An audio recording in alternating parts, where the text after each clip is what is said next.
Lizardo. Hindi Lizardo ang pangalan niya. Jamondo. Anong nangyari dito? Sumala kayo mga bukod ng lawaan. Nabuwis din sila tulad ng mga rabi.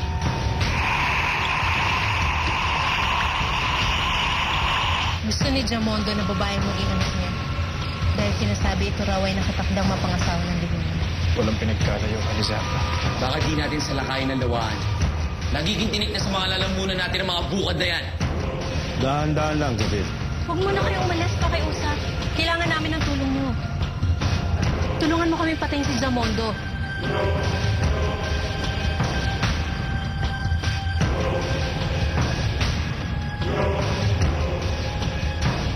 Alam ko malapit na.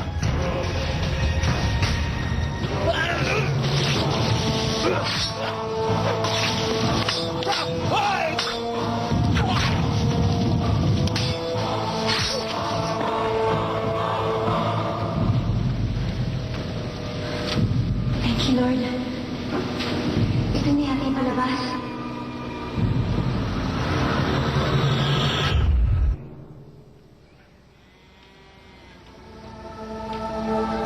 Ikaw pala sinasabi ni Dahlia.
Eden, si Tristan to. Hindi Eden pangalan ko. Ako si Tristan, asawa mo na nangyaya. Wala akong asawa. Eden, ako to. Asawa mo, ano nangyayari sa'yo? Hindi kita kilala. Ngayon lang kita nakita. Nagkita na tayo, Eden. Nagsama tayong dalawa. Akong asawa mo. Hindi ako siya, Tristan. Nandito ako. Tristan, hindi ako siya. Nandito ako.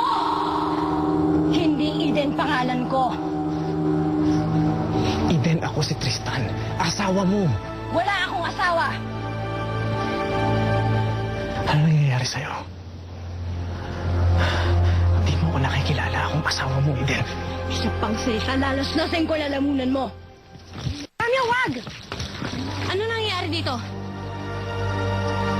Ilayin mo siya sa akin, kundi papatayin ko yung pangas na to.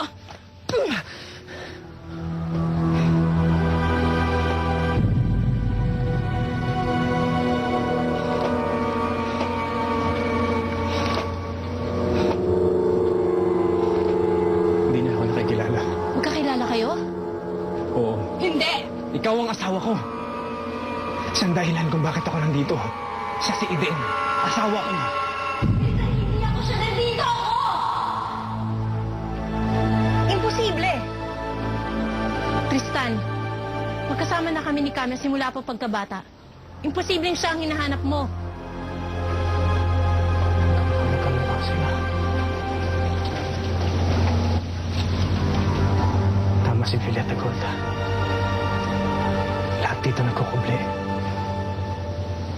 Si Jamondo, si Lizardo. Nagtatago sa katauhan ni Jamondo. Siya ang asawa ko. Ikaw si Eden. Eden, ikaw yan. Nagtatago ka sa katauhan ng iba. Baliw! Kilaulo!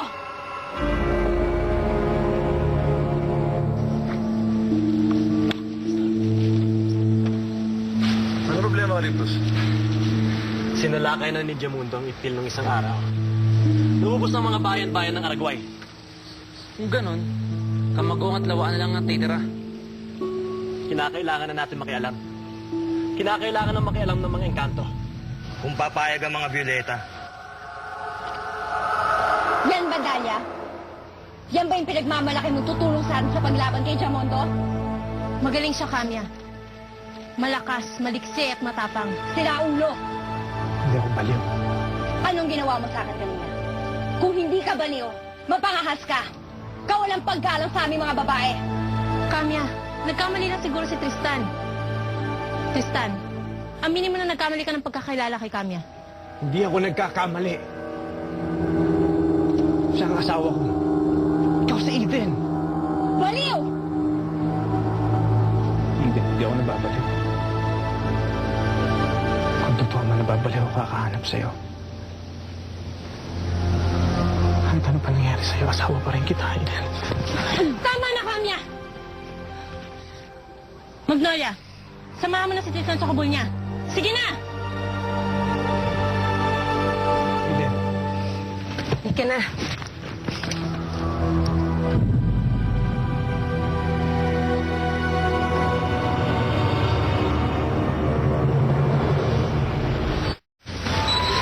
Hindi. Hindi tayo makikialam, Calyptus. Hindi dapat nakikisali ang mga engkanto sa laban ng mga tao. Tao? Hindi tao si Jamondo. Ang kanyang mga garneto at ravi ay galing sa kapangyarihang itim na nakuha niya sa demonyo. Anong laban ng mga tao sa itim na kapangyarihan ni Jamondo? Buksan mo ang mga mata mo, Calyptus. Mas matindi pa dyan ang kayang gawin ng mga tao. May kapangyarihang itim man sila o wala. Kung ngayon pa lang, kaya niyang pumatay ng ganong karaming tao. Paano pa pag nakuha na niya ang gusto niya? Huwag mong kakalimutan, Calyptus. Ang mga engkanto ang taga-balanse ng mundo. Tayo ang timbangan. Hindi tayo dapat kumakampi. Sa madaling sabi, hindi tayo makikialam. Totoo, Tristan? Nakita mo si Eden? Oo, andyan. Ano pang hinihintay natin? Umasa tayo dito. Hatid niyo na ako sa Santo Sepulcro. Pumunta na kayo sa pinanggalingan niyo ni Eden. Nagkakamali lang si Tristan, Utoy. Si Kamya ang tinutukoy niya. Ano ba talagang totoo, Tristan? Kahit anong sabihin nyo, asawa ko yan nandyan. Ayan o, tignan mo, Utoy, punta mo pa. Si Eden yan eh. Hindi ko maintindihan kung bakit pinipilit niya na ako yung asawa niya. Narinig mo ang sinabi niya kanina. Magkamukha daw kayo. Magkamukha pero hindi ibig Kamya, kung meron mang mas nakakakilala sa'yo, ako yun. Halos magkadikit na ang bitukan natin. Pero intindihin naman natin ang tao. Pagod na si Tristan. Pagod na siya kakahanap sa asawa niya. Sa pakikipaglaban sa mga humahadlang sa kanya. Pagod na ang isip at katawan niya. Pero hindi ang puso at damdamin. Patuloy siyang lumalaban. Ba't sabi ni Magnolia, hindi daw si Eden yun? Si Eden yan. Hindi ko lang alam ba't di niya ako kilala. Bahala ka, Tristan. Paniwalaan mo kung anong gusto mong paniwalaan.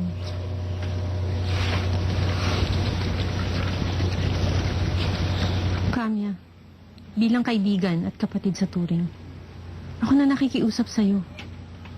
Unawain na lang natin si Tristan. Tama na kakagugol ng oras para sa Tristan na yan. Hindi na dapat natin pinoproblema kung anong nasa isip niya. May mas malaki tayong problema. Si Jamondo. Nakatakot, Utoy ha. Saan ka natatakot, Tristan? Sinasabi nilang Jamondo, si Lizardo yun eh. Iisa lang yun. Dapat ilayo ko si Eden dito eh. Delikado siya dito. Kailangan layo ko siya kay Jamondo.